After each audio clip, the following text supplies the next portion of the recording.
जब भगवान राम ने भक्त के लिए बनाई रसोई।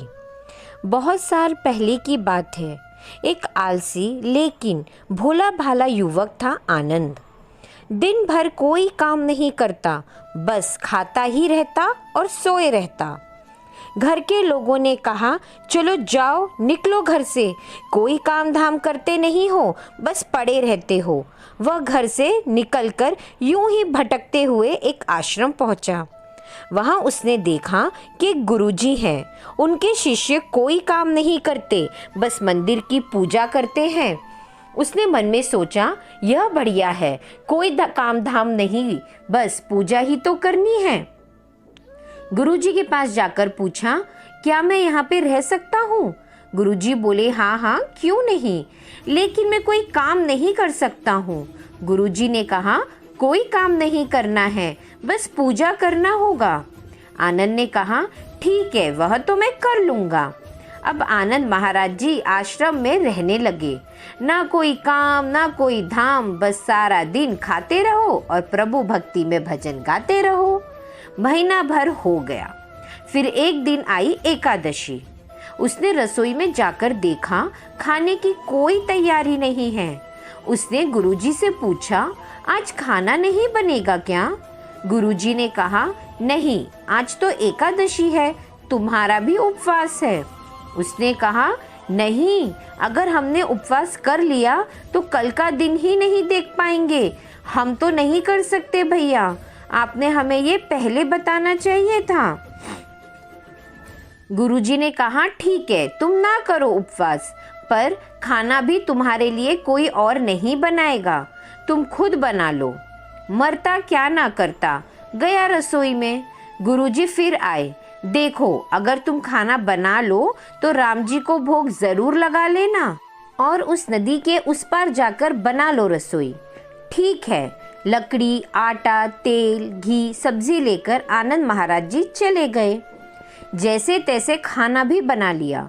खाने लगा तो याद आया, गुरुजी ने कहा था कि राम जी को भोग लगाना है।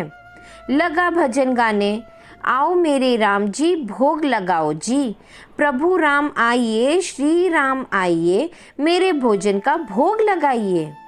कोई ना आया तो बेचारा बहुत मायूस हो गया। उसे बहुत ज़्यादा भूख लग रही थी और राम जी आ ही नहीं रहे थे। भोला मानस जानता ही नहीं था कि प्रभु साक्षात नहीं आते, पर गुरुजी की बात का मान तो रखना ही था। फिर उसने कहा, देखो प्रभु राम जी, मैं समझ गया कि आप क्यों नहीं आ रहे। मैंने रूखा सूखा बनाया है ना, और आपको तरमाल खाने की आदत है, इसलिए नहीं आ रहे। तो सुनो प्रभु, आज वहाँ कुछ नहीं बना है, सबको एकादशी है, खाना हो तो यही आके भोग लगा लो। श्री राम अपने भक्त की सरलता पर बड़े मुस्कुराए और माता सीता के साथ प्रकट हो गए। भक्त असमंजस में पड़ गया। गुरुजी ने तो कहा था कि राम जी आएंगे, पर यहाँ तो माता सीता भी आ गई, तो मैंने तो भोजन बस 2 लोगों के लिए बनाया है। चलो कोई बात नहीं, आज इन्हें ही खिला देता हूँ।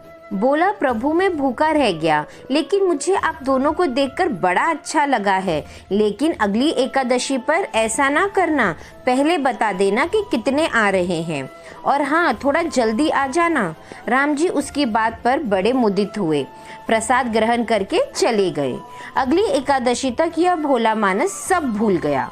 उसे लगा प्रभु ऐसे ही आते होंगे और प्रसाद ग्रहण करते होंगे।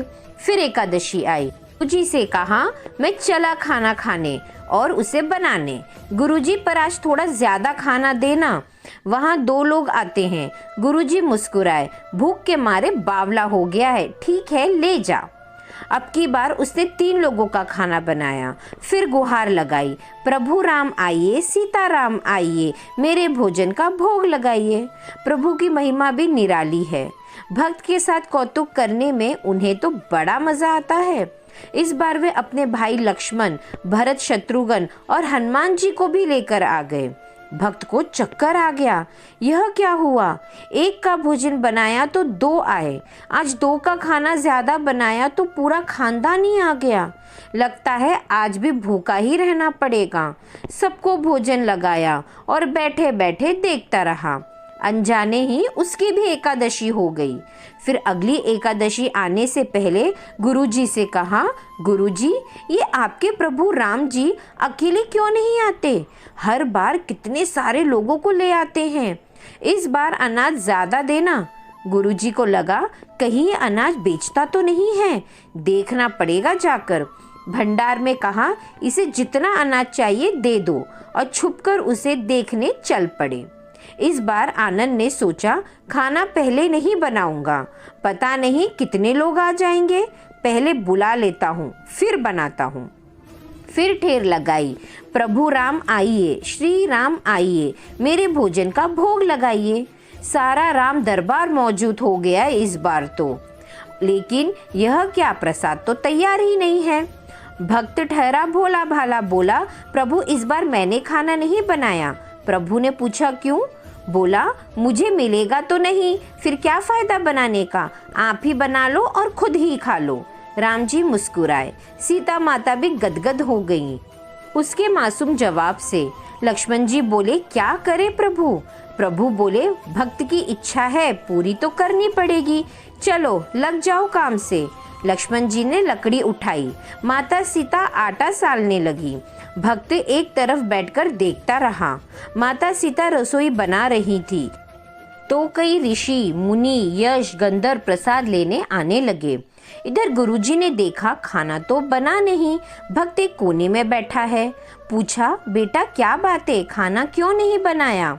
बोला, अच्छा किया गुरुजी आप आ गए, देखिए कितने लोग आते हैं प्रभु के साथ। गुरुजी बोले, मुझे तो कुछ नहीं दिख रहा तुम्हारे और अनाज के सिवा।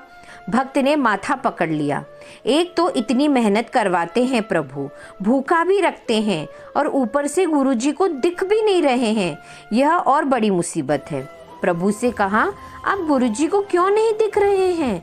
प्रभु बोले, मैं उन्हें नहीं दिख सकता। भोला बोला, क्यों? वे तो बड़े पंडित हैं, ज्ञानी हैं, विद्वान हैं, उन्हें तो बहुत कुछ आता है, उनको क्यों नहीं दिख सकते आप? प्रभु बोले, माना कि उनको सब आता है, पर वे सरल नहीं है तुम्हारी तरह, इसलिए उनको नहीं दिख सकता। आनंद ने गुरुजी से कहा, गुरुजी प्रभु कह रहे हैं आप सरल नहीं हैं, इसलिए आपको नहीं दिखेंगे। गुरुजी रोने लगे, वाकई मैंने सब कुछ पा लिया पर सरलता नहीं पाई, और प्रभु तो मन की सरलता से ही मिलते हैं। प्रभु प्रकट हो गए और गुरुजी को दर्शन दिए। इस तरह एक भक्त के कहने पर प्रभु ने रसोई भी बनाई। यह भक्ति कथा लोक श्रुति पर आधारित है।